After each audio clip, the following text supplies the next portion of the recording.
Mixed systems have an internal inconsistency because of market economics presuppose an absence of order and rules. On the other hand, directed economy is the other. It doesn't take characteristic norms of common law. If you try to come up with something that is intermediate, you would condemn society to failure.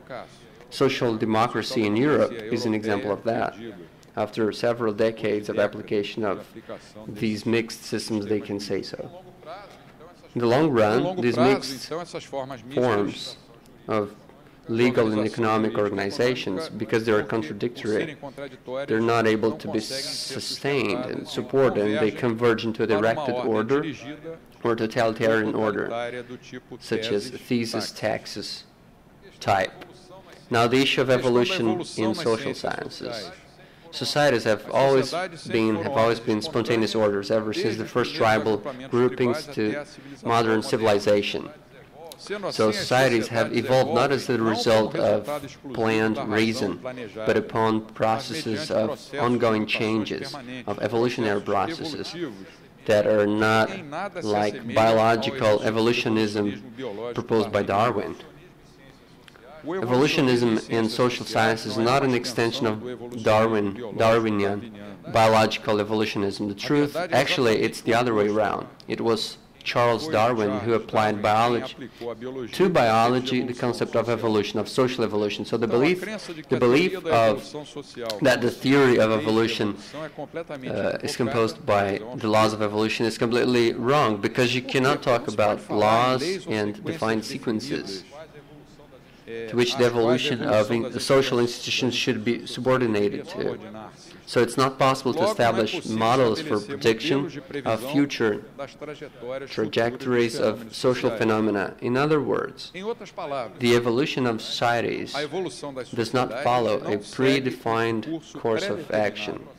It's actually a process of trials and errors, and fundamentally of a cultural nature, because it does not result from neither the instinct nor reason. The issue now of democracy and division of powers is our third topic. Summing up, I'm a little concerned with the time I have. I said I have 140 years to cover in 45 minutes, so I'm going to sum up. Democracy cannot be seen as an end in itself, but as a means to ensure that elected governors can play their role according to general rules and not by using decrees that express their own desires. On the other hand, it should have mechanisms to prevent the abuses of the majority in the parliament and to impose limits to the performance of party. I thought of a certain political party here in Brazil, but I'm not going to mention any names or any alliance in office. The purpose of democracy for Hayek, for example, is to ensure true separation between the three powers. The traditional powers, which is, in spite of good intentions from the modern constitutional state, has never been fulfilled. Because traditionally, the legislative power and the governmental power, the executive power, have always been mixed in the legislative assemblies. And over time, democratic institutions have been shaping themselves according to the needs of the democratic governments, even more than trying to find out more general, appropriate rules, trying to serve the public good. The fourth element now, contention of power contention.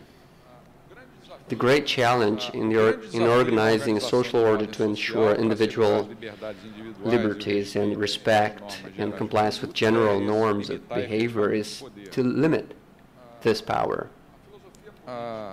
Political philosophy, Austrian political philosophy, is not an abstract model because it's based on the evolution of common law, English common law, a legal system that upon the solution of concrete cases based on such over many centuries, they have discovered individual freedoms. The evolution of political institutions that have limited the powers of the state is based on this same ground.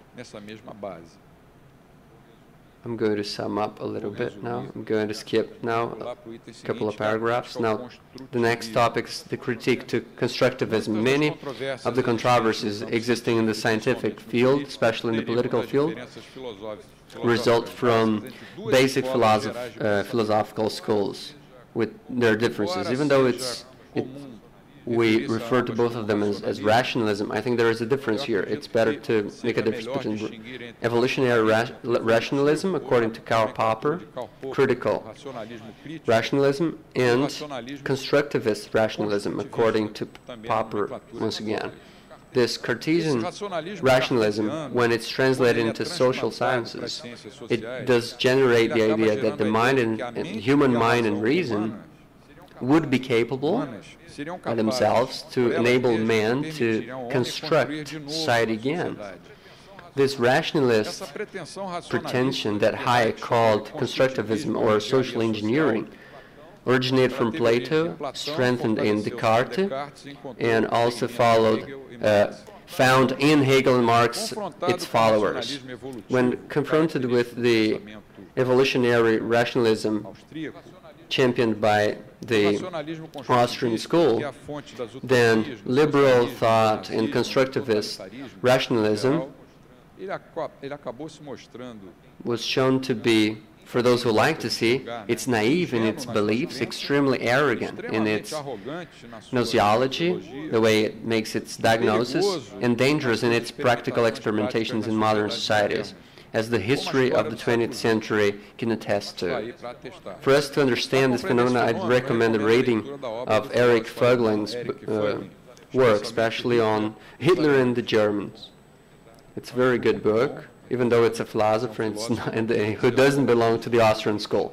Now, summing up, there are clear limits to knowledge that hinder constructivist experiences to be successful. Now, let's talk about epistemology. Epistemology, or the study of scientific knowledge, usually divide sciences between factual sciences, when they're based on observation and experimentation. You have real objects of study and synthetic judgments, that is, in which the result is not verified based on the subjective analysis. For example, Fluminense soccer team fan. Because by analyzing the definition of fan, you cannot infer that it has good taste because he is a Fluminense soccer team fan. Or else it could be formal sciences when it has entities of reason, because it uses the deductive axiomatic method, inferring a number of theorems based on certain axioms and non-demonstrational propositions, and make analytical judgments in which the result is inferred from the analysis of the subject. For example, God is infinitely wise. Then you can infer by analyzing the concept of God.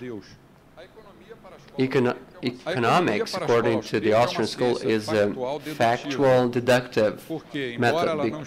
Even though it doesn't study the entities of reason, it doesn't employ the experimental method. It's a deductive science because its laws do not derive from what has been observed in several cases, but they are rather inferred based on general premises.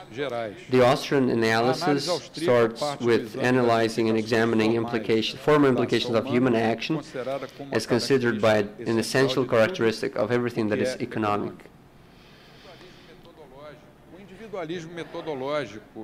Menger said that individualism, according to his studies, is linked to his subjectivist method. By dealing with individual choices, this would lead to the study of the individual. The results of markets have to be explained in terms of the individual acts of choice thereby practiced in such markets. Economy has to deal with thoughts and individual evaluations that come before and serve as a ground for such choices, and not as interrelations between objective magnitudes. This understanding of methodological individualism includes the critique to excesses of quantification and holistic insights such as macroeconomics.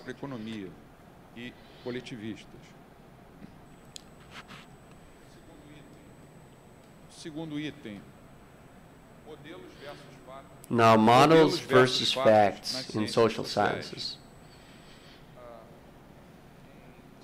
In Scientism and the Study of Society, Hayek asks what are the facts in social sciences, and stressing that they cannot be managed as physical objects, as in natural sciences, but rather as definitions that have to come from the will of people as they're acting. This means that, for example, in economics, it doesn't matter if a certain currency, if a certain coin is gold or copper or nickel, or if a bill is issued by the central bank is either green, blue, or red. What matters is that the currency or the coin is a trade, it's a means for trade, it's how it's used by human actions. So the coin or the currency cannot be explained if you don't refer to it as the interaction between individuals. Professor Gabriel Zanotti, in one paper called Hayek in La Filosofia Cristiana, he demonstrates that the gnoseologic perspective of Hayek, as he defends what are the facts of social sciences, and at the same time the methodological individualism, it's nominalist and new Kantian. That is, it relates the methodological individualism with the ontological individualism, for which there are only individuals and universalized essences in our minds do not have a real ground. And Zanotti goes on saying, quote, general definitions according to which we study individual interactions do not refer to a really existing essence, but to mental general models that have been formulated before any observation, to which Hayek refers to the limitation of knowledge and to spontaneous order. End of quote. Now, the characteristics of social sciences, they have to be led with different methods as those used by the natural sciences, because they shouldn't use inductive method, but general methods based on complex social interactions. And the results cannot be verified by means of controlled experiments, but they may be denied by falsifying, by observing facts. So the Austrians reject the positivist method in social sciences and in economics. These sciences, they have no reason to copy the methods of natural sciences, nor its scientists have to feel inferiorized for this reason, because the central issue that many economists seem to ignore is that their methods of study, their characteristics and objectives are completely different from those from natural science, from the ethical point of view and from the anthropological point of view too. So we would deny any forecast in social sciences. That would be the natural flow of things. Now, summing up this topic, ever since I read Human Action, I had a new classical background. I studied at the Getúlio Vargas Institution. It was almost as a branch of the Chicago School. We had mathematical and econometric methods that explained everything. But ever since I read Human Action, there was an Austrian book I read at the time, and based on that, I decided to study Austrian economists. And I always wondered, and journalists and students asked me, what would be the inflation rate a certain month? What's going to be the inflation rate? I always had a number, a figure to give them based on some econometric model. Ever since I turned into an Austrian school follower, my answer became, I don't know. And scientifically based, I don't know.